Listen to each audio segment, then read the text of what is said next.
کل میں نے اشارہ کر دیا تھا کہ قرآن حکیم میں سورۃ البلد کے بعد 4 جو سورتیں ہیں ان کو ایک مشترک عنوان ان کے لیے میں نے تجویز کیا ہے 4 سورہ نور و ظلمت۔ ان 4 سورتوں کے شروع میں قسمیں ہیں، چنانچہ پہلی سورت میں قسموں کا حصہ بہت بڑا ہے، جیسے ہم نے پہلے دیکھا تھا سورہ تکویر میں اذا الشمس کورت سے چل کر 13 آیتیں چلی تھی، اور اس کے بعد ایک آیت آئی تھی جس پر کہ ان سب چیزوں کو جا کر پھر مرکوز کیا گیا، علمت نفس ما احضرت۔ لیکن سورہ انفطار میں صرف 4 آیتوں کے بعد وہ مضمون آیا اور زیادہ کھل گیا۔ وہی ترتیب یہاں ہے۔ اس میں یہ دیکھیے کہ 8 آیتیں آئیں گی کہ جس میں قسمیں ہیں، اور 2 آیتوں میں پھر جواب القسم ہے، کس بات پر قسم کھائی گئی ہے، اور وہ بڑا مرکزی مضمون ہے، بنیادی مضمون ہے۔ اگلی صورت میں سورۃ اللیل میں قسموں والا حصہ کم ہو جائے گا اور وہ بنیادی مرکزی مضمون مزید کھلے گا۔ پھر اس میں سے جو ایک پہلو ہے اس مضمون کا وہ پھر اپنے نقطۂ عروج کو پہنچے گا سورۃ الضحیٰ میں۔ اس طرح تدریجاً یہ مضمون آگے بڑھ کر مکمل ہو رہا ہے۔ والشمس وضحاها، قسم ہے سورج کی اور اس کی دھوپ کی۔ والقمر اذا تلاها، اور قسم ہے چاند کی جبکہ وہ اس کے پیچھے آتا ہے۔ تلاها، تلا یتلو، پیچھے آنا، فالو کرنا۔ قرآن مجید کی تلاوت کا لفظ بھی اسی لیے، پڑھنے کے لیے تلاوت کیا ہے کہ آپ اس کے ٹیکسٹ کو فالو کر رہے ہوتے ہیں۔ بسا اوقات انگلی بھی ساتھ چلتی ہوتی ہے، جو زیادہ ماہر نہیں ہوتے ان کو دیکھا ہوگا کہ وہ کہیں ایسا نہ ہو کہ اس سطر کو چھوڑ کے اس پہ آ جائے، انگلی ساتھ چلاتے ہیں۔ اور اسی سے پھر یہ کہ اس کا اس قدر معنی پیدا ہو گئے کہ قرآن مجید پڑھنے کا جو حقیقی مقصد ہے اسے فالو کرنا ہے، اس پر عمل کرنا ہے، اس کا اتباع کرنا ہے۔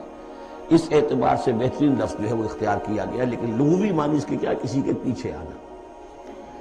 تو قسم ہے سورج کی اور اس کے دھوپ چڑھنے کی، اور قسم ہے چاند کی جبکہ اس کے پیچھے آتا ہے۔ والنہار اذا جلاھا، اور قسم ہے دن کی جبکہ وہ اس کو روشن کر دیتا ہے۔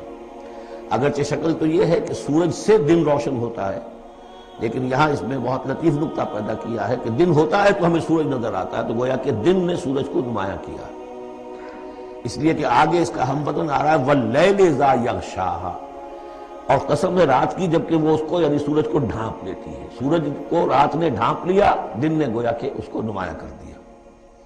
والسماء وما بناھا، اب دیکھیے جوڑے جوڑے آ رہے ہیں یہ، سورج اور چاند، دن اور رات۔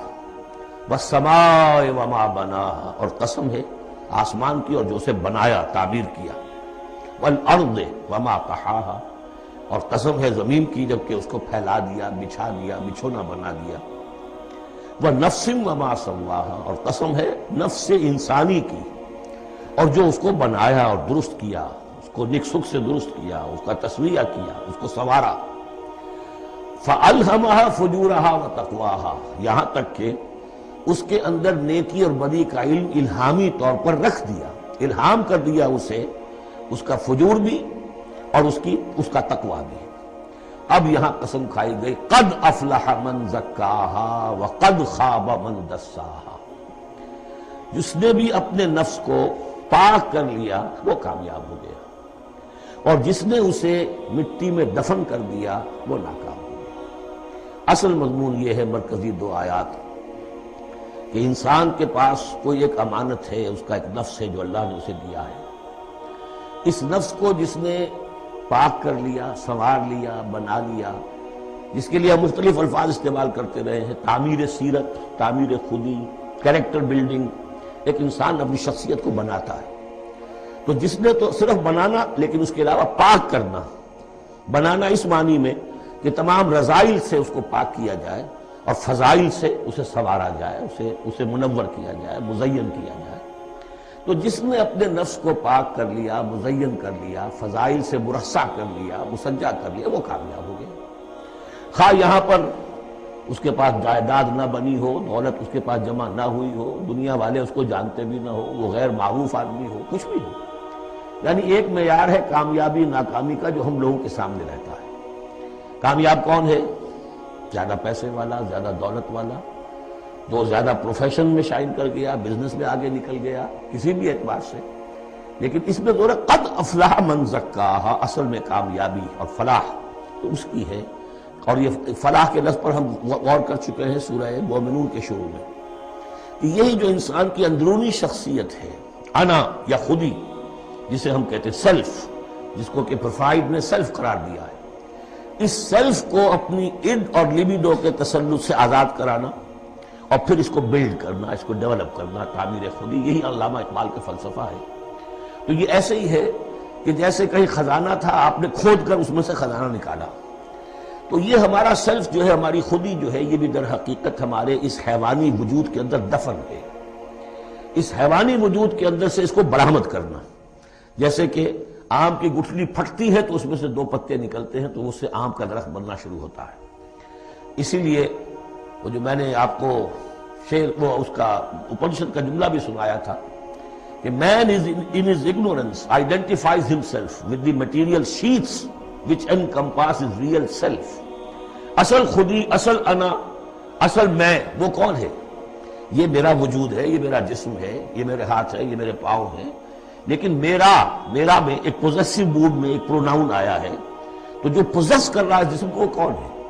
وہ ایک اس کی اندرونی لطیف شخصیت ہے. اسے انا سے، خودی سے، سیلف سے تعبیر کرتے ہیں. اور در حقیقت وہ عبارت ہے اس روح سے کہ جو اللہ تعالیٰ نے پھونکی ہے اس میں، وَنَفَخْتُ فِيهِ مِن رُوحِي.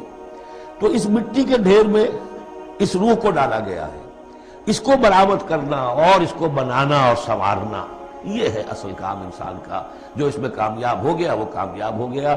اور دسا یدسو ہم پڑھ چکے ہیں کہ جب کسی شخص کے ہاں اس زمانے میں، اس معاشرے میں کوئی خوشخبری آتی تھی کہ بچی پیدا ہو گئی ہے، تو ایک تو منہ چھپاتا پھرتا تھا وہ کہ بیٹی ہو گئی، میں بیٹی کا باپ شمار ہوں گا، اور سوچتا رہتا تھا کہ اسے میں اپنے پاس رکھوں. ام یدسھا فی التراب، یا اسے جا کے میں مٹی میں دباؤں. تو دسا یدسو، دبا دینا. تو یہ ہے کہ جس نے اپنی اس خودی کو اسی حیوانی وجود میں دبا دیا، ختم کر دیا، قد خاب من دساہا، وہ ناکام ہو گیا. اب اس حقیقت پر ایک تو میں نے آپ کو نوٹ کرایا تھا کل کہ سورۃ الاعلیٰ پڑھتے ہوئے میں نے کہا تھا کہ بعض مضامین جو ہے جو ان صورتوں میں آ رہے ہیں وہ سورۃ الاعلیٰ میں ان کی اصل جڑ پڑ چکی ہے. اور اس کی آخری 6 آیتیں جو ہیں وہ کیا ہے؟ قد افلح من تزکا وذکر اسم ربہ فصلی بل تؤثرون الحیاۃ الدنیا والآخرۃ خیر وابقی ان ھذا لفی الصحف الاولی صحف ابراہیم وموسیٰ. قد افلح من تزکا، جس نے پاکیزگی حاصل کری وہ کامیاب ہو گیا. یہاں اسے مزید کھولا کہ اس کا برعکس کیا ہے؟ قد افلح من زکاہا وقد خاب من دساہا. اس پر گواہیاں لائی گئی ہیں کہ جیسے تمہیں پوری اس کائنات میں تضادات نظر آتے ہیں، رات ہے، دن بھی ہے، آسمان ہے بلند، زمین ہے پست. بالکل اسی طریقے سے انسان کا معاملہ بھی یہ ہے کہ اگرچہ ویسے تو شکل و صورت میں سب تقریباً ایک جیسے انسان ہیں، ہیومن بینگز ہیں، لیکن 2 مختلف قسم کے راستوں پر یہ چل رہے ہیں. ایک راستہ وہ ہے کہ یہی حیوانی نفسانی خواہشات اور اسی کے اندر پوری زندگی جو ہے گزار دی اور اپنے اس اصل روح ربانی کو، اپنی اصل امانت الہیہ کو دبا دیا، گویا کہ چلتے پھرتی قبر بن گئے. اس کے لیے حیوان انسان چل رہا ہے، لیکن وہ انسان جو ہے وہ روحانی وجود اس کا، وہ اس کے اندر دفن ہو چکا ہے. تو قد خواب من دساہا قد افلح من زکاہا، اس پر یہ ساری قسمیں کھائی گئیں. سورج ہے تو اس کے ساتھ چاند ہے، دن ہے تو اس کے ساتھ رات ہے، اسی طریقے سے آسمان ہے تو اس کے ساتھ زمین ہے. اور یہ جو نفس انسانی ہے اسے اللہ نے بڑا سنوارا ہے، بنایا ہے. اس نفس کے اندر بھی ایک ودیت کر دیا ہے نیکی اور بدی کا شعور. یہاں لفظ روح نہیں آیا، نوٹ کر لیجیے اسے، وَنَفْسٍ وَمَا سَوَّاهَا، یعنی جو یہ نفس انسانی ہے اس کے اندر بھی ایوولوشن ہوئی ہے. یہ نفس جو ہے اڈ یا لیبیڈو، یہ گدھے میں بھی ہے، کتے میں بھی ہے، گھوڑے میں بھی ہے، شمپنزی میں بھی ہے، لیکن یہ سارا نفس کا بھی تو ایوولوشن ہوا ہے. اس ایوولوشن کا جو مرتبہ آیا ہے انسان میں آ کر وہ یہ ہے کہ انسان میں اس کے اندر ایک حس پیدا ہو گئی ہے، مورل سینس، کہ کچھ چیزوں کو وہ سمجھتا ہے کہ یہ بری ہیں، کچھ چیزیں اچھی ہیں. اور یہ اتنا یونیورسل کانسیپٹ ہے کہ جس کو یوں سمجھیے جس معاشرے میں جائیے سچ بولنا اچھا ہے، جھوٹ بولنا برا ہے. یہ کبھی ایسا نہیں ہوا کسی نے کہا ہو کہ جھوٹ بولنا اچھا، سچ بولنا برا ہے. وعدہ کر کے پورا کرنا اچھا ہے، وعدہ خلافی کرنا برا ہے۔ جو شخص وعدہ خلافی کر رہا ہوتا ہے وہ بھی جانتا ہے کہ میں برا کام کر رہا ہوں، میرا اس کا ضمیر اس وقت اس کو ملامت کر رہا ہوتا ہے، جس کی قسم کھائی گئی ہے۔ لا اقسم بیوم القیامہ ولا اقسم بالنفس اللوامہ، یہ تمہارے اپنے اندر جو ہے مائی کانشنس از پنچنگ می بھائی، کہ تمہارے اندر ایک اخلاقی حص ہے، یہ اخلاقی حص نفس انسانی میں ودیت شدہ ہے۔ روح میں جو کچھ ہے وہ تو اور بڑی شے ہے، روح انسانی میں تو معرفت خداوندی ہے اور محبت خداوندی ہے، دونوں چیزیں روح انسانی کے اندر موجود ہیں۔ ابھی یہاں سے نفس کی بات ہو رہی ہے، جیسے عالم خلق کے تمام جو مظاہر ہیں ہم کو بیان کیا جا رہا ہے، سورج اور چاند عالم خلق کی چیزیں، عالم امر کی نہیں ہے، رات اور دن عالم خلق کی چیزیں ہیں، آسمان اور زمین عالم خلق کی چیزیں ہیں، نفس بھی عالم خلق کی شے ہے، روح ہے عالم امر کی شے۔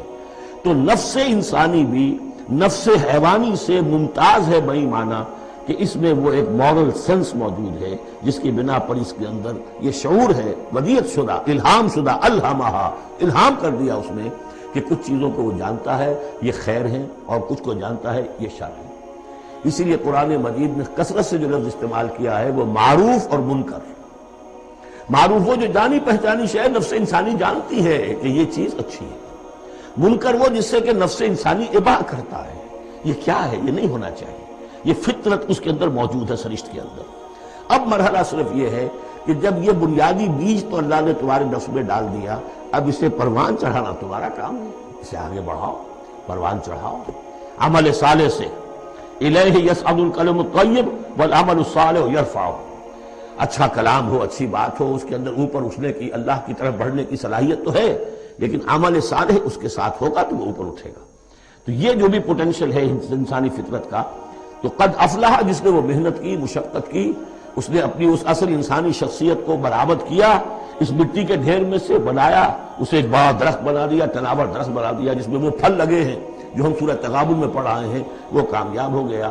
اور جس نے اس کو دبائے رکھا وہ مٹی ہی کی زندگی میں اور جو جسمانی وجود ہے اسی کے تقاضوں کو پورا کرنے میں لگا رہا، وہ غائب ہو گیا، ناس۔ اب اس کے بعد یہ کہ یہ معاملہ جس طرح انڈیویجولز کا ہوتا ہے ایسے ہی کسی معاشرے کا بھی ہوتا ہے۔ معاشرے میں بھی کچھ لوگ ہوتے ہیں کہ جو خیر کی طرف بلانے والے، کچھ ہوتے ہیں کہ جو بدی کی طرف بلانے والے، جس طریقے سے فرد کے اندر موجود ہے اسی طریقے سے پھر اس کے اندر بھی اگر ایک قوم کا اجتماعی ضمیر جو ہے وہ زندہ رہے اور امر بالمعروف نہی عن المنکر کا فریضہ وہاں سر انجام دیا جاتا رہے تو معاشرے کی خیر ہوگی۔ اور اگر اخلاقی حص بحیثیت مجموعی اس درجے کمزور ہو جائے کہ قوم کا اجتماعی ضمیر مردہ ہو جائے اور پھر اسے حص ہی نہ رہے، وائے ناکامی متائے کارواں جاتا رہا، کارواں کے دل سے احساس زیاں جاتا رہا، وہ احساس ہی نہ رہے اجتماعی سطح پر کہ یہ بدی ہے اور یہ برا کام ہے، یہ منکر ہے، تو پھر وہ تباہ ہوتی ہے۔ اس کی ایک مثال دی ہے، کذبت ثمود بتغوا، قوم ثمود نے بھی جھٹلایا تھا اپنی سرکشی کے باوجود۔ اذ انبعث اشقاہا، جب ان کا جو سب سے شقی انسان تھا وہ کھڑا ہوا اور اس نے پھر اونٹنی کو جو اللہ تعالیٰ نے بطور معجزہ دی تھی اس کو اس نے ہلاک کر دیا۔ قال لهم رسول اللہ ناقۃ اللہ وسقیاہا، ان سے کہہ دیا تھا اللہ کے رسول نے کہ دیکھو یہ اللہ کی اونٹنی ہے اور اس کا پانی پینے کی جو باری کا دن ہے اس میں کوئی گڑبڑ پیدا نہ کرنا۔ فکذبوہ فعقروہا، انہوں نے اسے جھٹلا دیا اور اس کی کونچیں کاٹ ڈالی۔ فدمدم علیہم ربہم بذنبہم، تو الٹ پڑا اللہ تعالیٰ کی طرف سے ان پر عذاب ان کے گناہ کی پاداش میں، فسواہا، اللہ نے سب کو برابر کر دیا۔ ولا یخاف عقباہا، اور اللہ تعالیٰ کو اس کا کوئی ڈر نہیں کہ اس کا کیا نتیجہ نکلے گا، اس کی مخلوق تھی اس نے ختم کر دیا اور مخلوق کو وہ لے آئے۔ تو انفرادی اور پھر اجتماعی ان دونوں چیزوں کو اس صورت میں جمع کر دیا گیا۔ اب یہاں سے جو مضمون شروع ہوا ہے اب دیکھیے اگلی صورت میں کھلے گا۔